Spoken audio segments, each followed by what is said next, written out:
Hi, this is Jerry Watts Jr. You're watching for BassPlayersOnly.com.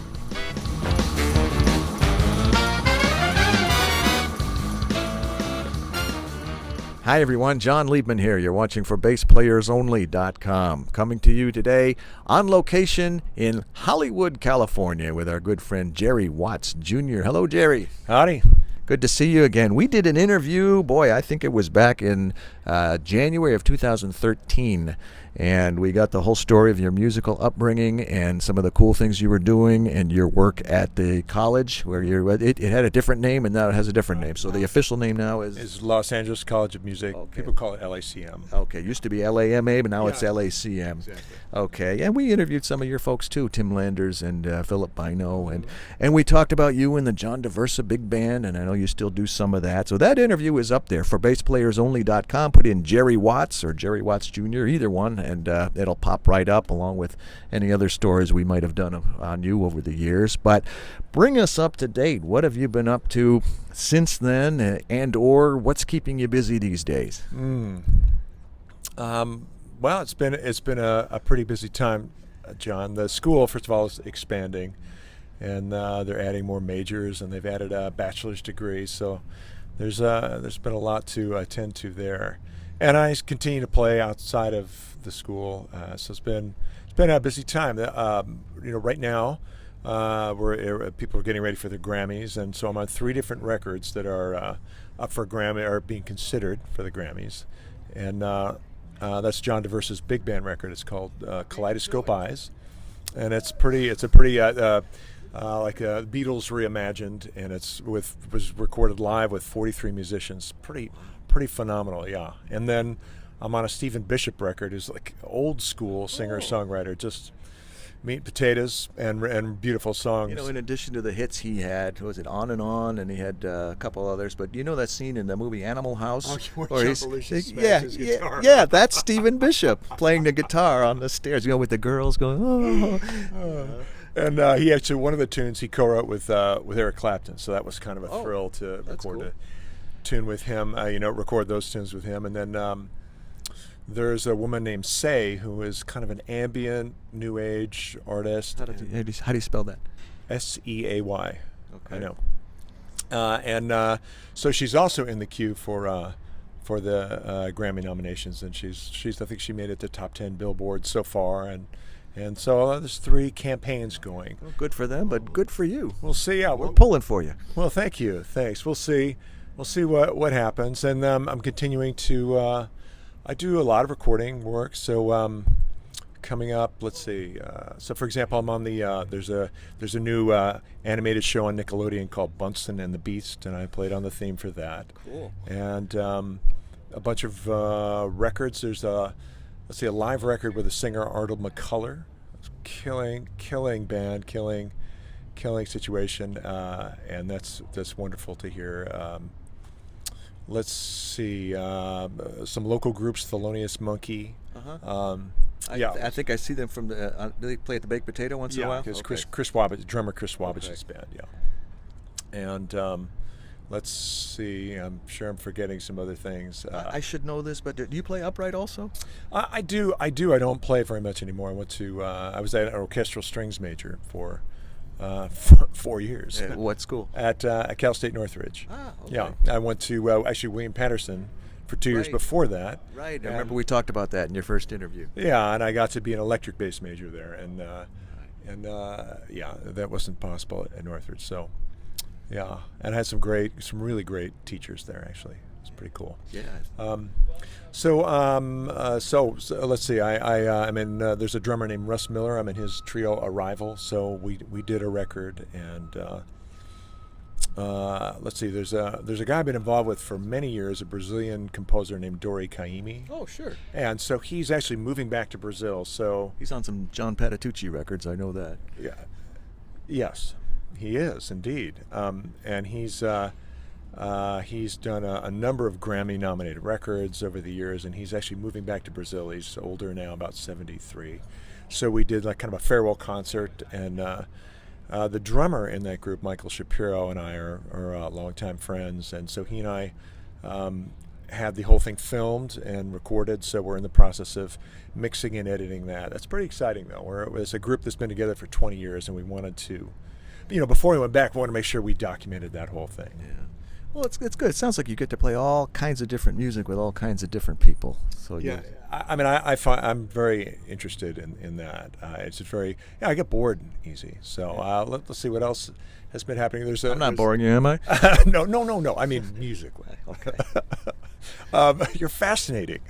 I think so.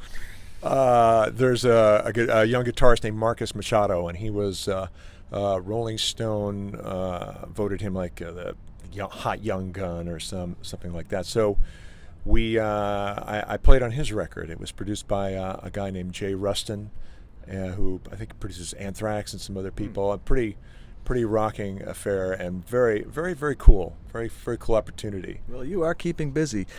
Tell me about your equipment. I know you play several different kinds of basses, but I wanted to ask you in particular about the exotic bass or basses that you play, and I think you play some exotic pedals as well. Tell me about exotic. Yeah, I've been a longtime friend of Toshio, and he Toshio Arriba. He introduced me to, well, first of all, their pedals is how I first came to know them. And so my particular favorites currently are their cool little compression pedal, which I forget the name of. Yeah, the BB something? I don't know, the BB, and the BB preamp, which I like a lot. I really like that. Yeah, and then I have one of their new lightweight jazz basses. So it's a maple neck, 5-string, and it tracks amazingly well. Yeah, so if engineer's happy, or someone you give them a sound and they come back happy and ask him what's going on, I think that's always a good sign. Yeah, I was over at their shop just the other day, and I had been talking with know the folks, but I got to see the place for the first time. It's a cool vibe, and very nice people. Mitch and the other folks over there. It's a cool place. Yeah, Kenny Eggerson as well. Yeah, it's a great group of folks. Yeah. Well, what about things like strings and amps? Strings, I've been a long time D'Addario and Dorsey, except I've been with Mike Tobias for quite a long time, so I use Tobias strings on his Tobias bass, because they for sure sound the best. And Tobias bass or MTD bass? Well, actually MTD. I have both, actually. And I have an old school Tobias 4-string neck through that's pretty killer. What kind of amps do you play through? Well, I use Aguilar stuff, and I have some kind of a mishmash of stuff. I have some AccuGroove cabinets. Oh, okay. Yeah, and I have a Gensbenz head, laying around, and Streamliner. I think they've gone. I think they've gone out of business now, and I think maybe Jeff Gensler started a new company. Yeah, it's called Gensler. Oh, oddly enough. Yeah. Okay, yeah. I can't keep up with everything, and that's gear-wise, that's it. I'm also kind of hot on the trail of getting vintage basses. So I have a new EB3. I have an Epiphone that was made at the Matsumoto factory back in 1972, hollow body, short, both short scale and really killing. You're a collector. Oh yeah, and actually I have a Jack Cassidy Epiphone that. I swapped the bridge out on it, but it's pretty great. Yeah, when it works really, really good. So I'm always on the hunt for some reason obsessed with hollow bodies lately. So I'm always on the hunt for something cool like that.